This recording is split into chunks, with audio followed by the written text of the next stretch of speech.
कुछ समय के लिए अगर हम लोग ये भूल जाएं कि कृष्ण कुंज को अनुपमा ने खरीदा है और वापस ये सारे शाह परिवार लोगों का करता धरता बनी हुई है, सबको पाल रही है, पोस रही है, सबके नखरे झेल रही है, सबके खर्चे उठा रही है। ये सारी चीज़ों को यदि कुछ समय के लिए यदि हम भूल गए ना, तो एक बहुत बड़ी बात आने वाली है और वो है कि इस घर की नई मालकिन मिलने वाली है। इस घर वालों को एक नई मालकिन मिलने वाली है और वो होने वाली है माही। क्योंकि दोस्तों आजकल अनुपमा से ज्यादा इस घर में माही फैसला लेना शुरू कर चुकी है, या यूं कहें कि ये पूरे घर वाले राही के खिलाफ कुछ बोले या ना बोले, सबसे पहले माही आती है और राही के खिलाफ फैसला भी ले लेती है। और ये पहली बार या दूसरी बार नहीं बल्कि कई बार हुआ है और ऐसा ही एक बार फिर से माही ने फैसला कर लिया और माही के फैसले से अनुपमा और राही के रिश्ते में एक बहुत बड़ा फर्क आया, जिससे माही ने अपने ही पैरों पर कुल्हाड़ी मारी है। लेकिन इसके पहले जो राही के साथ हादसा हुआ है उसमें क्या माही का हाथ है? आइए जानते हैं कि माही किस तरीके से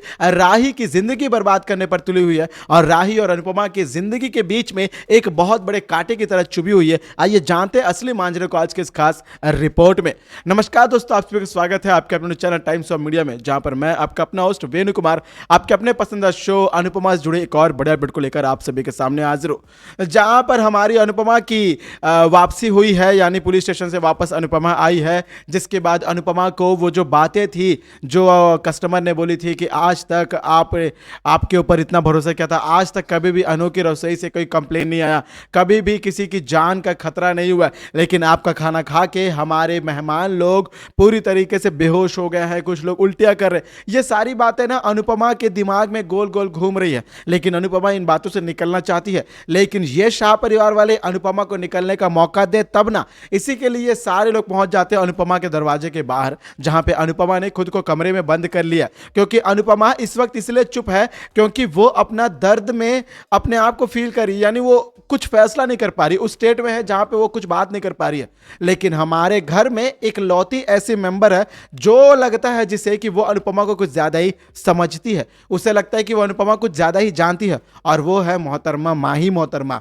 और माही को पहले से ही पता है कि राही उसकी आंखों में खटक रही है, और यदि अनुपमा ने एक बार चुप्पी बोल दी कि हाँ माही ने फैसला कर लिया कि राही को घर से निकालना है और अनुपमा ने कुछ नहीं बोला, तो माही इस बात का यही जवाब सोचेगी कि राही को इस घर से निकाल देना है। बल्कि अनुपमा ने ना हाँ बोला है ना बोला है, लेकिन अनुपमा की चुप्पी को माही अपने फेवर में सोच ले रही है जवाब को। इसी के लिए इस बात पर किंजल और बाकी लोग बोलते हैं कि फर्क होता है किसी की चुप्पी में, चुप रहने का इस हालत में, क्योंकि हर कोई ये नहीं कि चुप है तो उसका मतलब हाँ है, हो सकता है कि वो डिसीजन नहीं ले पा रहा होगा। इसी के लिए शायद हमें वक्त देना चाहिए, और प्रेम भी यही बोलता है कि शायद हमें अनु मैडम को थोड़ा सा वक्त देना चाहिए, क्योंकि इस वक्त वो दर्द में है, उस दर्द में है जहां पर वो बात नहीं करना चाहती है, फैसला नहीं पा रही है। शायद कुछ वक्त हमें देना होगा। लेकिन सारे लोगों को भगा देने के बाद राही वहां रुक जाती है, और राही रुक जाती है तो राही गाना गाती है। राही अनुज अनुपमा के साथ जब तीनों एक साथ होते जो गाना रहता है वही गाना राही फिर से गाती है और अनुपमा के साथ बातें करने की कोशिश करती है, अनुपमा से माफी मांगती है। पहले तो अनुपमा से माफी मांगती है, लेकिन फिर से जब अनुपमा कमरे में बंद करती है, सभी लोग चले जाते हैं, तो अनुपमा गाना गाती है। अनुपमा गाने गाते गाते अनुपमा बोली सॉरी भाई, राही गाना गाते रहती है, और राही जब गाना गाती है तो अनुपमा दरवाजा खोलकर बाहर आती है। और यकीन मानिए दोस्तों, ये लम्हा ना सबसे ज्यादा खटक रहा है तो हमारी माही के आंखों में खटक रहा है, क्योंकि माही बिल्कुल नहीं चाहती है कि अनुपमा और राही एक हो जाए, और वो भी इस तरीके से। भाई राही इस घर में रहेगी ना तो माही को यह दिक्कत नहीं है कि अनुपमा को शेयर करना पड़ेगा, बल्कि प्रेम जो है वो राही के इर्द गिर्द घूमता है। प्रेम और राही के बीच में कोई खिचड़ी ना पक जाए, इस डर के मारे माही खुद को इनसिक्योर फील कर रही है। और इसी के लिए वो प्रेम से सवाल भी करती है कि प्रेम कल रात को आप लोग कहां थे, मेरा मतलब है कि कहां आप लोग फंस गए थे, और राही आपको कहां लेके गई थी।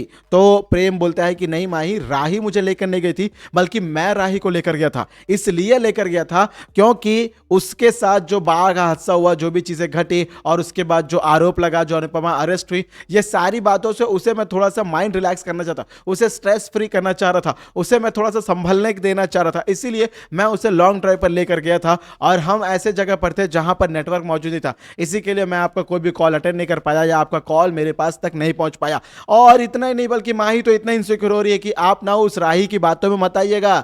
वो राही ना इमोशनल ब्लैकमेल करती है, वुमेन कार्ड खेलती है, आप उसके साथ मत रहिएगा, ये सारी बातें बोलता है। और ये भी बोलती है माही कि ना ये जो राही है ना, ये अनुपमा से बदला लेना चाहती है, ये जानबूझकर इसने खाना लेट पहुंचाया ताकि खाना खराब हो जाए, और खाना खराब होने के बाद जो लोग है ना उन लोगों की तबीयत खराब हो जाए और अनु की रसोई का नाम खराब हो जाए। ये सब कुछ राही ने बदला लेने के लिए किया, ऐसा हमारी माही बोलती है। तो भाई हमारा प्रेम एक ही बात बोलता है कि क्या आपके पास कोई सबूत है, क्या आपके पास कोई वाजिब कारण है जिससे आप यह साबित कर पाए कि राही ने जानबूझ के ऐसा किया? नहीं है ना, तो आप राही को कुछ ज्यादा ही जल्दी जज कर रही है, या फिर मैं यूं कहूं कि आपको पता ही नहीं है कि आप राही को जानती है। क्योंकि मैं जानता हूं राही को, और मुझे लगता है कि मैं राही को अच्छी तरीके से जानता हूं, समझता हूं, और मुझे भी लगता है कि आपको भी थोड़ा सा और बेहतर जानना होगा और अपने आप को मौका देना होगा, क्योंकि आप राही को लेकर कुछ ज्यादा ही जल्दीबाजी में। और प्रेम ने इसलिए भी ऐसा कहा क्योंकि प्रेम नहीं चाहता है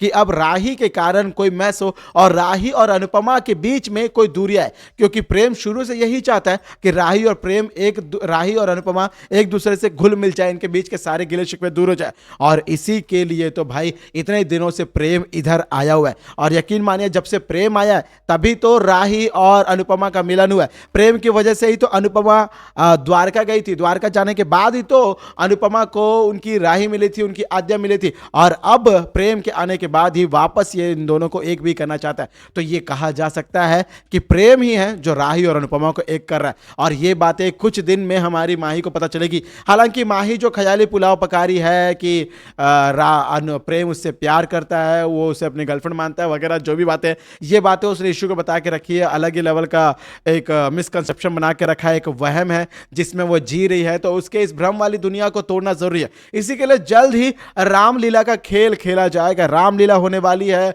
कृष्ण कुंज में, जहां पर रामलीला में माही प्रेम के साथ जोड़ी बनना चाहती है, तो राही भी प्रेम के साथ जोड़ी बनेगी अनुपमा के बोलने के ऊपर। लेकिन इन सभी के पहले राधा को बेच दिया जाएगा। राधा के बेचने पर तोशु जो करतूत करेगा, नया कारनामा, इससे भी एक बहुत बड़ा बखेड़ा होने वाला है। कुल मिलाकर दोस्तों आने वाला एपिसोड में एक हाई वोल्टेज ड्रामा देखने को मिलने वाला है। तो इस आने वाले हाई वोल्टेज ड्रामे को और आने वाले अपकमिंग एपिसोड को देखने के लिए आपकी एक्साइटमेंट लेवल कितनी ज्यादा है, कमेंट के जरिए जरूर बताइएगा। और वीडियो को लेकर कोई ओपिनियन हो, कोई प्रतिक्रिया हो, कोई सवाल सुझाव, मन में कोई डाउट हो, तो दिल खोलकर अपने सारे फीलिंग्स को, बातों को छाप दीजिए कमेंट बॉक्स में। मुझे आपके सारे कमेंट का बेसब्री से इंतजार रहेगा। दोस्तों ये थी आज आपके पसंदीदा शो अनुपमा जुड़े एक और बड़े डिबेट में। उम्मीद करूंगा आप लोग अच्छी लगी, बेशक अच्छी लगी तो वीडियो को लाइक करें, शेयर करें और सब्सक्राइब करें दोस्तों आपके अपने चैनल टाइम्स ऑफ मीडिया को, ताकि आप अपने पसंदीदा शो अनुपमा से जुड़े सारे अपडेट को सबसे पहले पा सके। दोस्तों मैं आपका अपना होस्ट वेणु कुमार, आपके अपने पसंदीदा शो अनुपमा से जुड़े एक और बड़े ताजा तरीन धमाकेदार लेटेस्ट अपडेट को लेकर जल्द ही दोस्तों आप सभी के सामने होऊंगा हाजिर। तब तक दोस्तों आप सभी को टाटा, गुड बाय, जय हिंद, जय भारत।